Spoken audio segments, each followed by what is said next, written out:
kulanti wacan oo wanaagsan daawadayaal meel kasta oo joogtaan halkan waa telefishinka madaxa bannaan ee HADHWANAAG News oo aad ka daawataan barta internetka ee hadwanaagnews.com. daawadayaal madaxweynaha jamhuuriyadda Somaliland mudane Axmed Maxamed Maxamuud Silaayo ayaa maanta si rasmi ah xadhiga uga jaray warshada sharaabka ee ugu weyn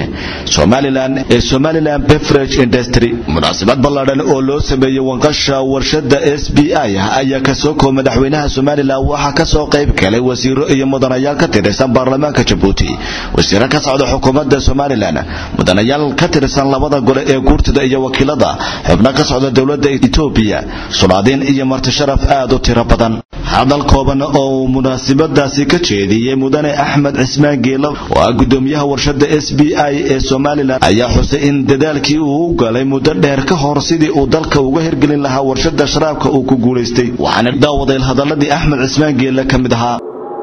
waxaan jecelahay inaan u mahad celiyo madaxweynaha oo runtii taageero nala garab joogay intii aanu dhisaynay. waxaan kaloo jecelahay inaan mahad celiyo oo marnaba la ilaawi karin odayaasha degmada Jaleelo oo nala soo kifaaxay oo wax weyn nala qabtay, maantana midhaheedii nala guranaya ayaan jecelahay inaan mahad celiyo.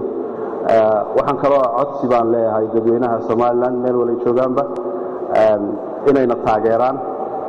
sharaabkaas uu soo baxay, inay nala shaqeeyaan, inay nala dadaalaan, inay taageerana siiyaan. waa mahadsantihiin. Assalaamu calaykum waraxmatullaahi wabarakaatuh. bismillaahi raxmaani raxiim. alxamdu lilaahi rabbil caalamiin, wasalaatu wasalaamu calaa rasuulillaahi sala allahu calayhi wasalam. madaxweynaha jamhuuriyadda Somaliland mudane Axmed Maxamed Maxamuud Silaayo, marwada koowaad xubnaha shirgudoonka labada gole, gudoomiyaha maxkamadda sare, presidentka shirkadda Coca-Cola Central East Africa, wafdiga reer Djibouti ee golaha wasiirada iyo xubnaha kale uu hogaaminayo Ali Faarax Casowe wasiirka cadaaladda, mudanayaasha saddexda gole qaran, madaxda axsaabta qaranka iyo ururada siyaasadda, dhammaan marti sharafta kala duwan ee ka soo qayb gashay xafladan. waxaan idinku salaamayaa marka ugu horeysa salaanta islaamka. assalaamu calaykum waraxmatullahi wabarakaatuh. marka labaadna waxaan idinka mahadnaqayaa inaad nagala soo qayb gashaan xafladan furitaanka ee warshada sharaabka SBI Somaliland Beverage Industry oo runtii aan aad iyo aad idinkaga mahadnaqayo waqtigii dheeraa aad fadhideen, muddadii aad soo socoteen oo waddadu ay tahay raf, iyo sida aad u ixtiraamteen intii hadda aad fadhideen, isbiishadii iyo hadalladii halka laga jeediyay aad u dhegaysteen. aad baan idinku mahadnaqayaa. mudane madaxweyne, warshadda SBI waa warshad soo saarta sidii aad warbixinihii ku dhegaysanaysay madaxda kala duwan sharaabka soodaha leh. runtii waxaan aad iyo aad ugu faraxsanahay inaad nagala soo qayb gasho mashruucan oo ah mashruucii maalgashi ee ugu ballaadhnaa ee mar keliya initial money investmentigiisa la geliyo dalka oo ay ku baxday lacag gaadhaysa ilaa iyo 7 milyan oo dollar. inaad nagala soo qayb gasho runtii sharaf bay noo tahay, waana kaaga mahadnaqaynaa. marka labaad waxaan jeclahay madaxweyne halkan inaan uga mahadnaqo OGF Group iyo SBI madaxdooda oo runtii geliyey dalka maalgashi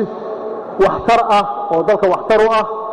oo run ahaantii uu ka faa'iideeyo dalka iyo dadka iyo deegaanka labaduba ay ka faa'iideeyaan. ma aha oo keliya madaxweyne inay maalgashi keeneen. ganacsatada dhaqankeedu waxa uu yahay inta badan inaanay u fekerin ribix ama faa'iido waqti dheer ah, ee uu qofku ka fekero inuu shilin ku daro, dabadeedna waxa uu ka faa'iidayo oo muuqdo markaa uu meel dhow ka qaato. laakiin barnaamijkan oo runtii aad aragto lacagta gashay iyo dhaqaalaha galay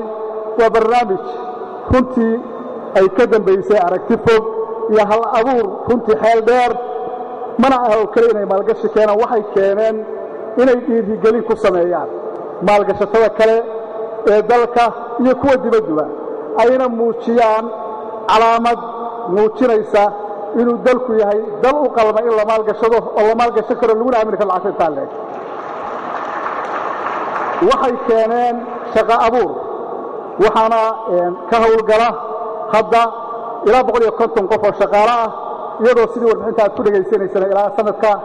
2014 la gaarsiin doono ilaa 300 oo qof oo shaqaale ah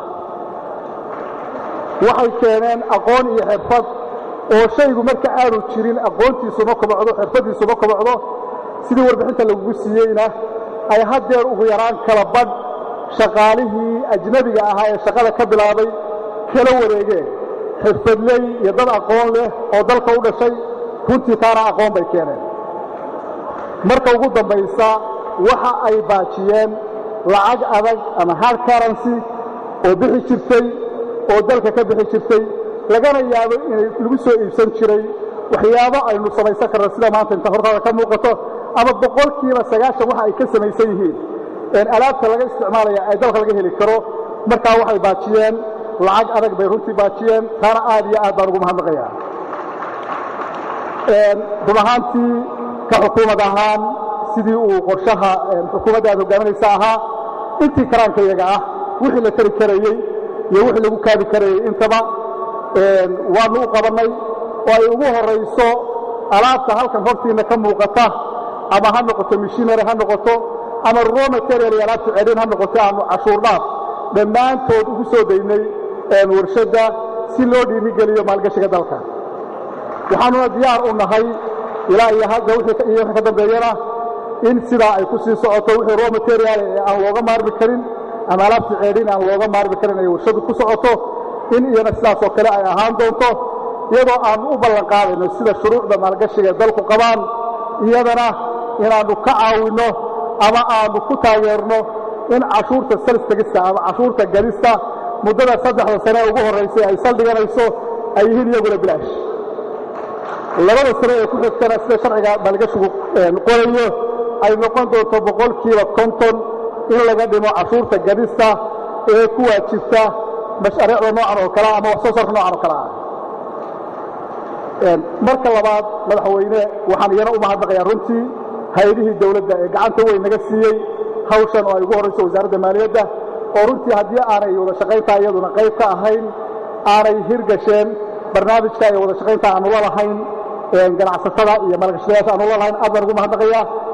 waxaan kaloo aad iyo aad ugu mahadnaqayaa wafdiga reer Jabuuti ee uu hogaaminayo walaalkay cali faarax cazowe oo runtii muujiyey walaaltinimo ehelnimo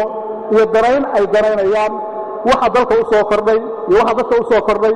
runtii aad iyo aad baan ugu mahadnaqayaa waana jeclahay inaan hortaada ammaan iyo salaan uga soo gudbiyo ugu dambayntiina waxa aan u mahadnaqayaa intii xafladan qabanqaadada lagu jiray ama ha noqoto shaqaalaha ama ha noqdo shaqaalaha wadani ama shaqaalaha ajnabiga SBI ee diyaar gareeyay xafladan ballaaran ee aynu maanta halkan joogno iyo cid kasta oo ka qayb qaadatay ugu horeyso wasaaradda arrimaha gudaha iyo amnigu taliska ciidanka booliska ciidanka ilaalada nabadgelyada dhammaantood intii nagala qayb qaadatay iyagana aad iyo aad baan ugu mahadnaqayaa waxaan leeyahay waad mahadsantihiin ugu dambayn madaxweyne anigu aan hadal ku dheeraanaynin waxaan jeclahay inaan kugu soo dhoweeyo mikrofoonka si aad uga tiraahdo kelmaddii ku habboonayd aadna xafladda inoogu furto warshadda si rasmi ah waad mahadsantihiin الرحمن الرحيم الحمد لله رب العالمين والصلاة والسلام على سيدنا محمد وعلى آله وصحبه أجمعين فلاليال waxaan marka ugu horeysa halkan hambalyo aad iyo aad u ballaaran uga soo jeedinayaa shirkadda Coca-Cola aynu halka maanta wax badanna ka maqalay wax badanna ka dhageysanay indhaheena ku aragnay waxyaabaha halkan ka abuuran oo aan aad iyo aad wax loola yaabo oo aad loogu farxo ahaa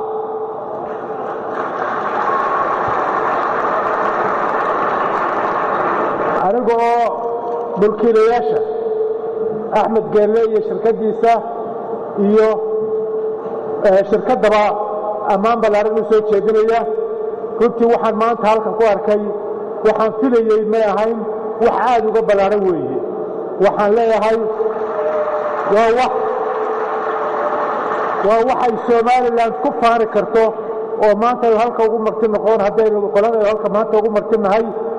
waxyaabaha ay dalka ku soo kordhiyeen iyo waxa halka ay naga tuseen iyo waxay dalka uga faa'iido noqonayaan iyo shaqaalaha ay ku soo kordhinayaan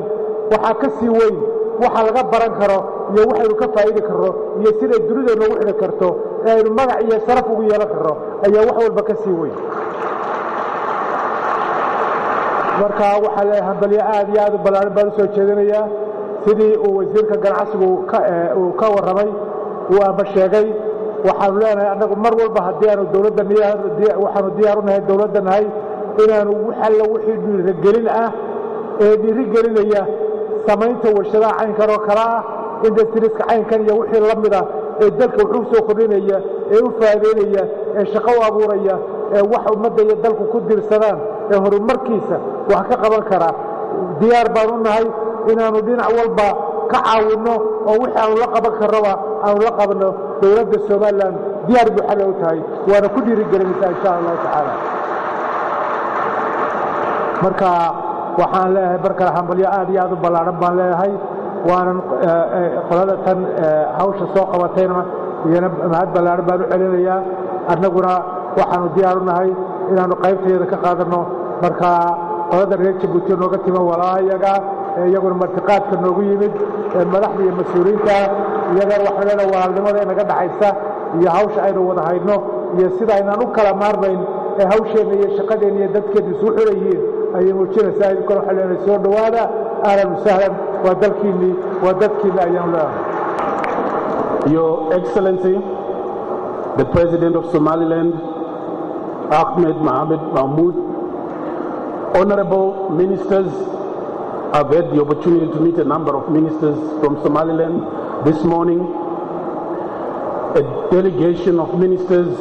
from Somaliland,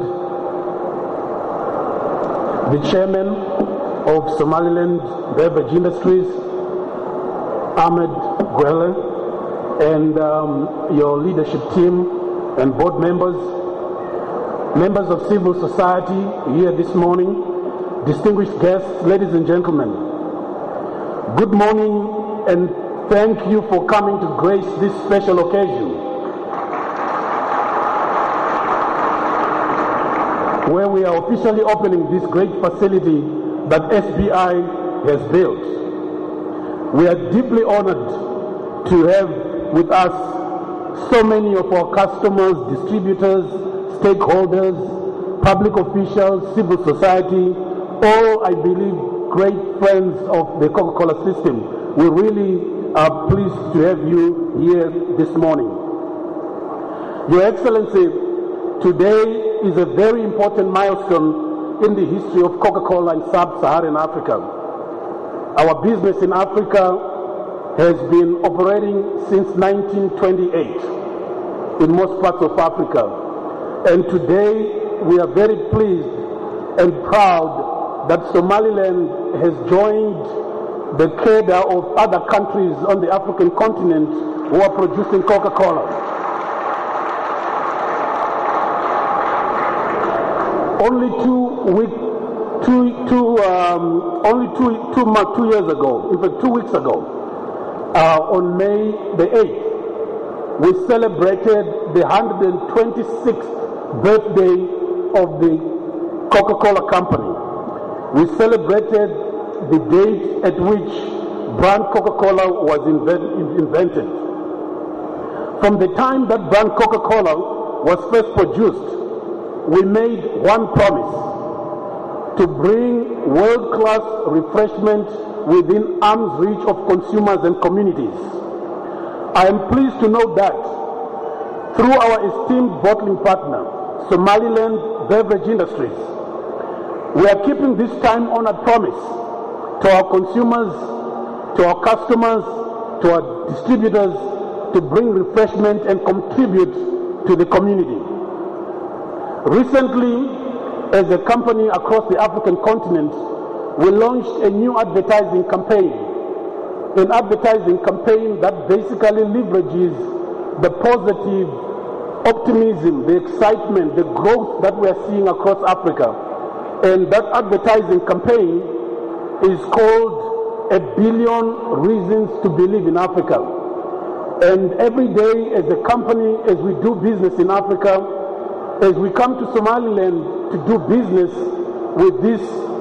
great nation, we are really honored to and proud, to be part of what is going to happen here. We created an interesting advertising campaign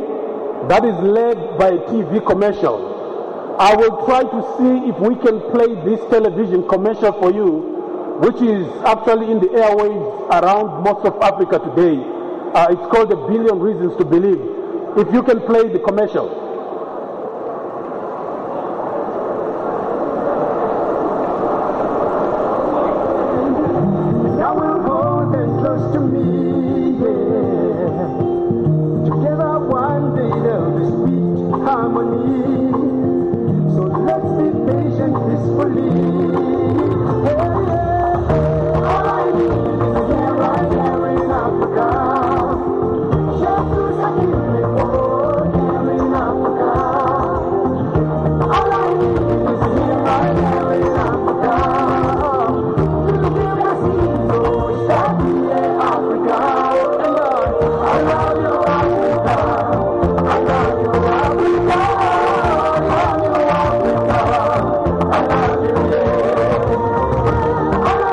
Without sharing with you,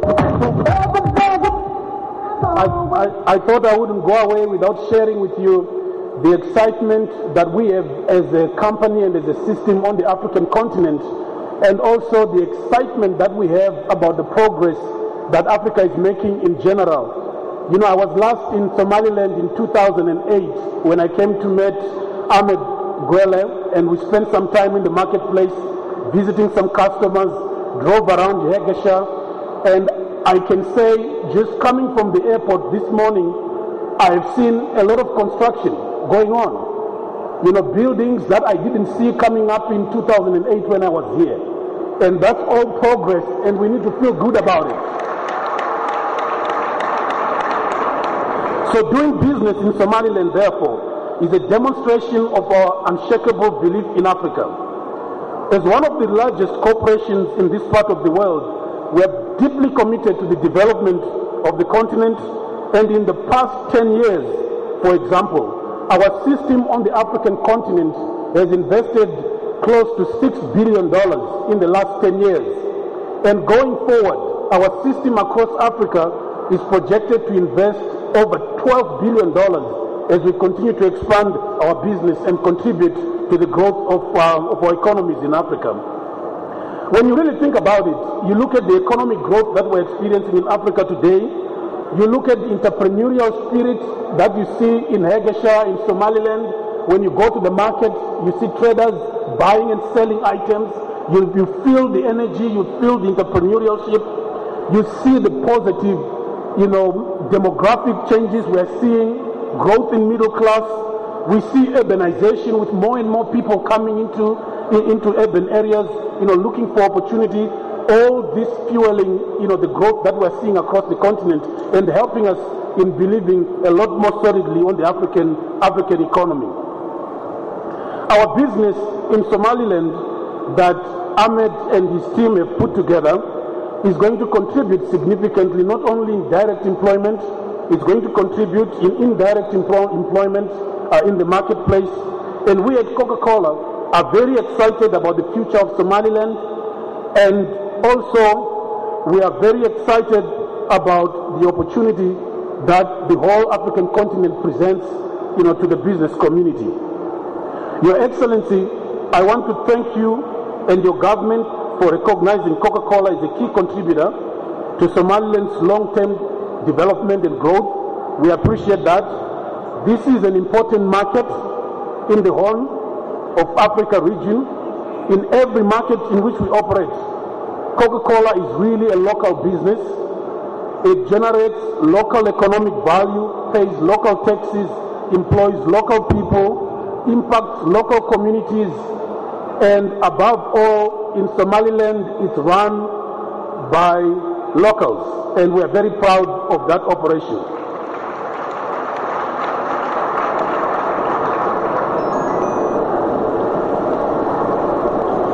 At Coca-Cola, one of the things we really believe in is the fact that, to establish strong businesses, we need to ensure that we are also building and supportive of local communities. And together with our partner, Somaliland Beverage Industries, we are currently evaluating a number of different ways in which we can additionally support the community and do more things for the community.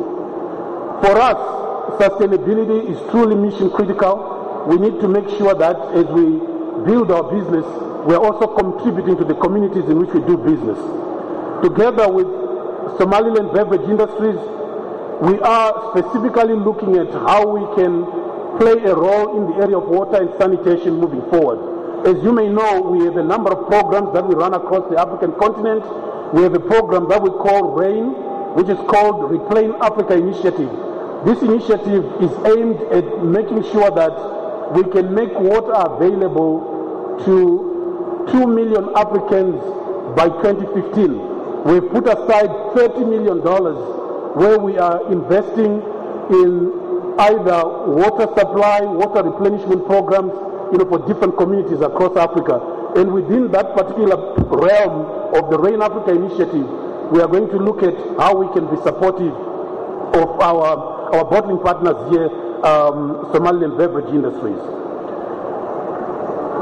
Your Excellency, I see a lot of Coca-Cola facilities around the world when I visit our business in different parts of the world, and I'm really proud to say that the facility that we are opening today is a world-class facility and has